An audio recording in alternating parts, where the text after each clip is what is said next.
हाँ दोस्तों, पिछले वीडियो में हमने हिंदू धर्म के जो 4 आश्रम थे उनके बारे में जाना था। अब हम आगे जानेंगे बौद्ध धर्म। देखो दोस्तों, बौद्ध धर्म पूरे विश्व में फैला है, मुख्य रूप से चीन, जापान, वियतनाम, हांगकांग आदि इन देशों में बौद्ध धर्म बहुत ज़्यादा प्रसिद्ध है। इसलिए इस धर्म के बारे में जानना बहुत ज़रूरी हो जाता है। तो दोस्तों आइए देखते हैं इस धर्म की शुरुआत कैसे हुई और इस धर्म के संस्थापक कौन थे। तो यहाँ पे लिखा है, वहाँ जानने से पहले मैं आपको बता दूं कि बौद्ध धर्म के जो संस्थापक है वो महात्मा बुद्ध थे, जिनका बचपन का नाम सिद्धार्थ था।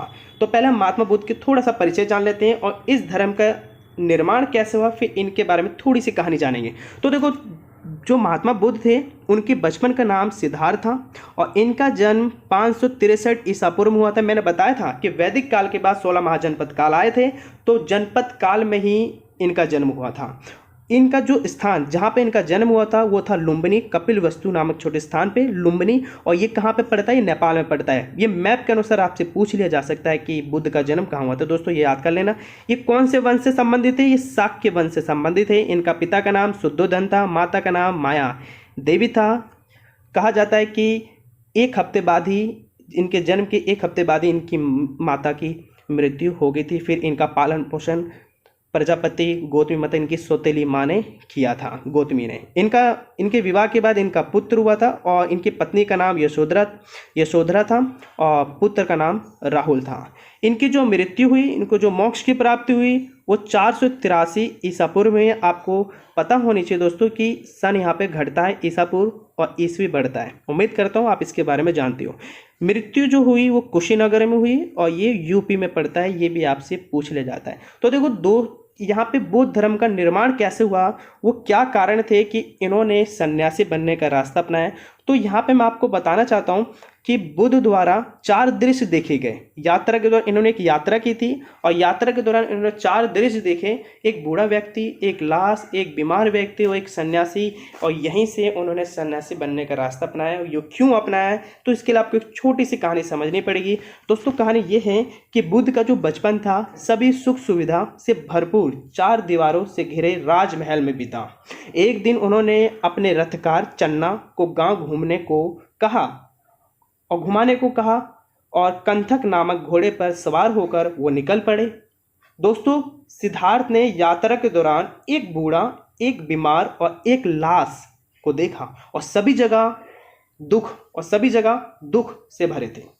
इस अवस्था को देखकर सिद्धार्थ को यह एहसास हुआ कि संसार दुखों से भरा है और शरीर का अंत निश्चित है। लेकिन जब इन्होंने एक सन्यासी व्यक्ति को देखा तो सिद्धार्थ आश्चर्यचकित रह गए, क्योंकि उस व्यक्ति को किसी चीज का भय और मोह नहीं था। वो व्यक्ति अपने में ही मस्त मगन था। वहीं से सिद्धार्थ के जीवन से एक नया मोड़ निकला और एक नया मोड़ आया और वहीं से सिद्धार्थ संसार में महात्मा बुद्ध के नाम से बुलाए जाने लगे या उनका अनुसरण किया जाने लगा।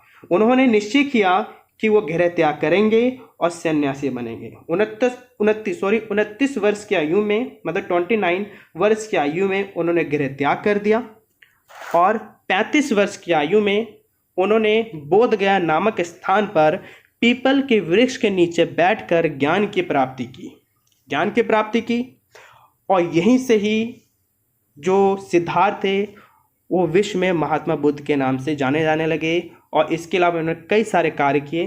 तो दोस्तों यही कहानी है कि उन्होंने जब एक सन्यासी को देखा था, उसे किसी चीज़ का भय नहीं था, उन्हें लगा था कि पूरा संसार दुखों से भरा है, तो वहीं से उन्होंने सन्यासी बनने का रास्ता अपना लिया था।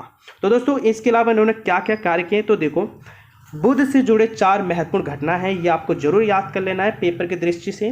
तो देखो यहाँ पे जो 4 जो थे वो ये था कि गृह त्याग। जब गृह त्याग किया गया तो मतलब जो बुद्ध ग्रंथ है, बुद्ध से संबंधित जो पुस्तकें हैं उसमें इसको महाभिनिष्क्रिमण कहा गया, मतलब महान त्याग। महाभिनिष्क्रिमण का मतलब होता है महान त्याग, और 29 वर्ष की आयु में की गई थी। जब इन्होंने ज्ञान प्रस्थ मतलब ज्ञान की जब प्राप्ति की तो इसे बौद्ध ग्रंथों में ज्ञान निर्वाण के नाम से जाना जाता है, जो इन्होंने पीपल वृक्ष और बोध गया, कहाँ पड़ता है बोध गया? बिहार में पड़ता है, वहाँ पे इन्होंने पाई थी। और जब इन्होंने ज्ञान की प्राप्ति की थी तो इन्होंने सबसे पहला अपना उपदेश दिया था। प्रथम उपदेश वो दिया था सारनाथ में, जो उत्तर प्रदेश में पड़ता है और इसे हमने धर्म चक्र परिवर्तन के नाम से बौद्ध धर्म में जाना जाता है। दोस्तों मैं आपको एक चीज़ और बता दूं कि इसी की स्मृति में अशोक ने सारनाथ स्तंभ का निर्माण किया है। सारनाथ स्तंभ हमारे देश का राष्ट्रीय प्रतीक है जिसमें 4 सिंह को दर्शाया गया है और ये चारों सिंह सभी दिशाओं में धम्म का प्रचार करते हैं। तो ये आपको पता होना चाहिए कि धम्म चक्र परिवर्तन की स्मृति में ही अशोक ने सारनाथ स्तंभ का निर्माण करवाया है। जब मृत्यु हुई तो इसको बौद्ध ग्रंथों में निर्वाण कहा गया और इनकी मृत्यु कुशीनगर में हुई थी जो उत्तर प्रदेश में पड़ता है। इन्होंने अपने शिष्यों को क्या शिक्षा दी है? शिक्षा ये दी है कि आपको झूठ नहीं बोलना चाहिए, हिंसा नहीं करना चाहिए, दूसरे के धन का लालच नहीं करना चाहिए, जितना है उसी में खुश रहना चाहिए, मादक पदार्थ का सेवन नहीं करना चाहिए और बड़ों का सम्मान करना चाहिए और मोक्ष की प्राप्ति के लिए और दुख, ये जो संसार जो दुखों से भरा है, इससे मुक्ति के लिए आपको अपने मन पर नियंत्रण करना चाहिए। और मन पर नियंत्रण करने का इन्होंने जो तरीका बताया है वो बताया है ज्ञान की प्राप्ति करो और मन पे अपने नियंत्रण करो, उसको अपने काबू करो। तो दोस्तों ये उनकी शिक्षा थी।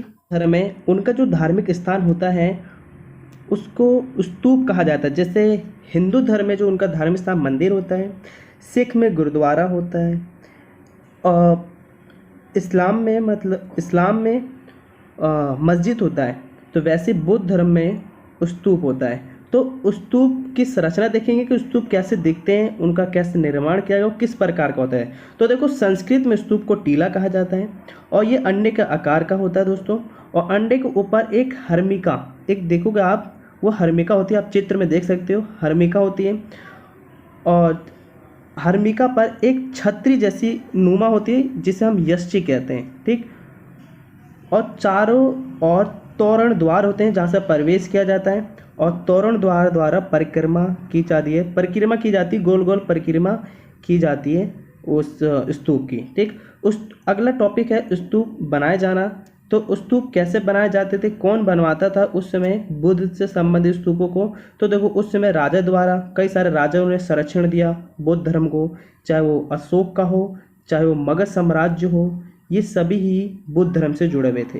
व्यापारी द्वारा, जो व्यापारी थे वो भी दान देते थे, दान दक्षिणा गांव के लोगों द्वारा भी दान दिया जाता था, उन लोगों के दान से ही स्तूपों को बनाया जाता था। भिक्षु और भिक्षुनी ये जो थे, जो बुद्ध धर्म को अपना लेते थे, जो सन्यासी बन जाते थे, उनको भिक्षु और भिक्षुनी कहा जाता था।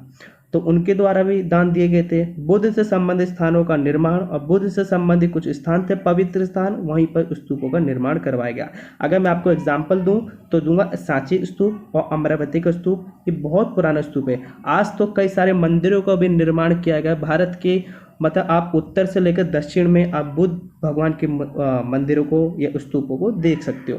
तो कई सारे स्तूपों का निर्माण किया गया। अब देखते हैं सांची स्तूप। तो देखो इसमें जो सबसे इंपॉर्टेंट है वो सांची स्तूप है और यही टॉपिक का सार है और यही इसका मूल बिंदु है। तो क्या है सांची का स्तूप? तो देखो सांची स्तूप भोपाल में स्थित है जो मध्य प्रदेश में पड़ता है। बुद्ध वास्तुकला से संबंधित है बिल्कुल। और सांची स्तूप इतना सुंदर है कि इसको यूनेस्को ने विश्व धरोहर घोषित कर दिया था 1989 में, 1989 में। ये आपको जरूर याद होनी चाहिए।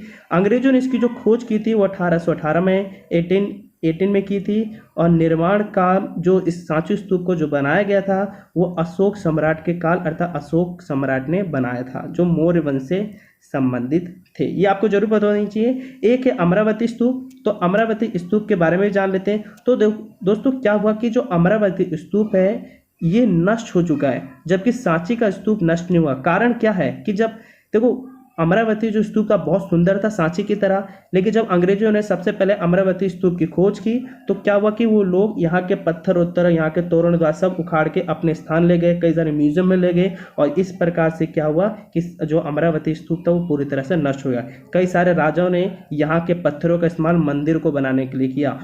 लेकिन अगर मैं बात करूँ उसकी सांची स्तूप की, तो सांची स्तूप लेट मिला, इसलिए सांची स्तूप आज बचा हुआ है, लेकिन अमरावती स्तूप खत्म हो चुका है। तो इसके बारे में थोड़ा सा जान लेते हैं। तो देखो ये स्थित है आंध्र प्रदेश में, बहुत सुंदर भी है और बहुत विशाल था। यूरोपीय लोगों द्वारा इसके अवशेष कई स्थानों पर ले जाए गए सर्वेक्षण के लिए कि कैसे बना, कब बना।